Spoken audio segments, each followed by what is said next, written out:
looked up the phrase loaded for bear, and one of the definitions was to be over-prepared for a violent confrontation. A lot of people use it when they say loaded for bear, meaning you got to load up heavy, big guns and go to take on the grizzly bear. So I'm guessing that's partially where that comes from. But anyway, was in a chat the other night, and really someone questioned the amount I was carrying. And it really got me to reflect on exactly how loaded for bear I need to be.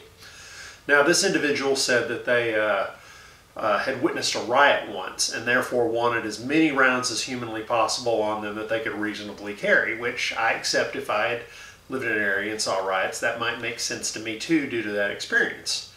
But again, I don't live in that sort of situation. So let's go over some of the things I could carry if I chose to.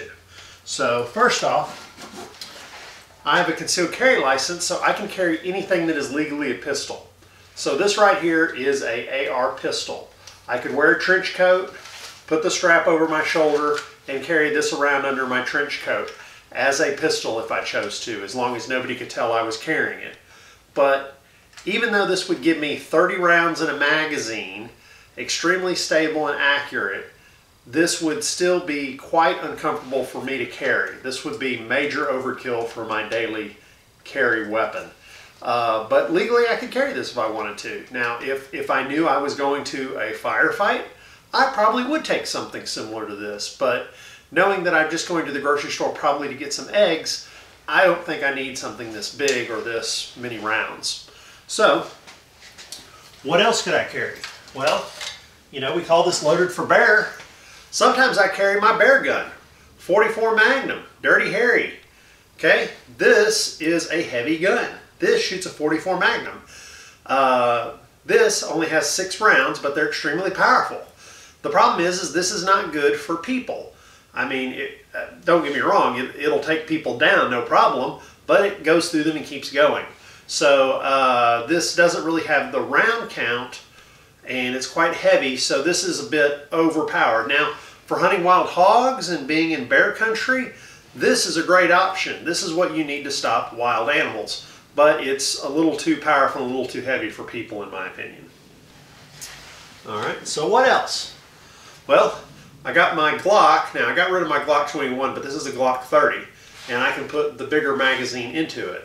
So I got a 13 round plus 1 in the chamber. I got 14 rounds of 45 with this here Glock. Again, I can carry this, and I have carried this. But the thing that I don't care about this is that it is an extremely wide gun. It requires me to change my clothing to carry this to keep it concealed. I have to wear it on my hip and wear heavier clothing, and it's still fat, and I just don't find it very comfortable to carry a thick Glock. But I do like having it around for other purposes and as backup. So I do like the Glock, but this is great for firepower and for people. It's just a little too thick for my liking to carry on a daily basis. I had a Glock 19 that was my first carry gun, and the vast majority of the time, except during the winter when I always had a coat on, I never carried the gun in anywhere.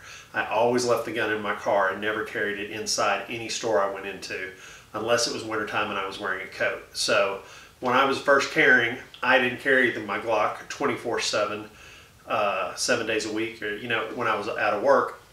When I could carry, I didn't carry it. I only had it in my car because it was not comfortable to carry. You know, it was good. I would take it from my car to my apartment, but I wouldn't take it in any shops or anything. All right. So what do I carry every day typically? Well, the thing I carry every day typically is my car 9mm. I prefer a 45, but for carryability, I find the size of the car to be quite nice. It's a very thin gun. It's much like a Glock as far as it's a striker-fired pistol, but again, it's much smaller and lighter. And it comes with 6 in the mag and 1 in the chamber, so I have 7 shots. And then, of course, I have my backup magazine, which is 1 more in it than the normal magazine, made for the slightly larger version. And it's a 7-round mag. So I got 14 rounds between the 2 magazines. Now, I have some friends, they don't carry a backup magazine. They just carry what's in the pistol. And, you know, that's their prerogative. I like the backup magazine because I know that if I got overly excited, I might shoot all 7 rounds out of this one and be like, oh crap, I'm out of bullets. And then I'll put the second magazine in. And when I have to actually reload and put the second magazine in, my brain will click and go, stop wasting your ammo, be conservative with your shots. And hopefully by then it's all over with. But again, I carry this anytime I go around. I carry this in an ankle holster if I can't carry it another way. I carry it in a pocket like this, inside a pocket holster. I carry it in the cargo pants of shorts in the summer. I carried it in cargo pants all the time. So again, this gun is, oh, and I have that Sneaky Pete holster with the flap over it where I can wear nice clothes and wear it like it's a PDA.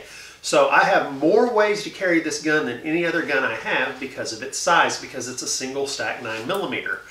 Okay, so this is by far the most carryable, lightest weight gun I have. I have more options to carry this than any other. Is it my favorite gun? No. Is it my favorite caliber? No. But is it the one that I have on me almost all the time that I'm outside of work? The answer is yes. So again, there's trade-offs for everything. If I knew I was going to be in trouble, I would probably, you know, load for bear and carry an AR pistol and a Glock as a backup. But on my daily, you know, out in public, this is not necessary. I don't need this. Sure, I could encounter a riot, but am I going to live my life carrying one of these around, being completely uncomfortable on the off chance there's a 1 in a million riot that breaks out in my suburban community? No, I should have enough forewarning if there's trouble to know to go get this.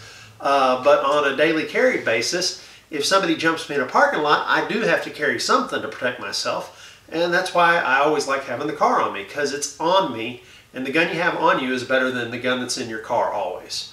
So I hope this was helpful, and if you want to load for bear, go ahead.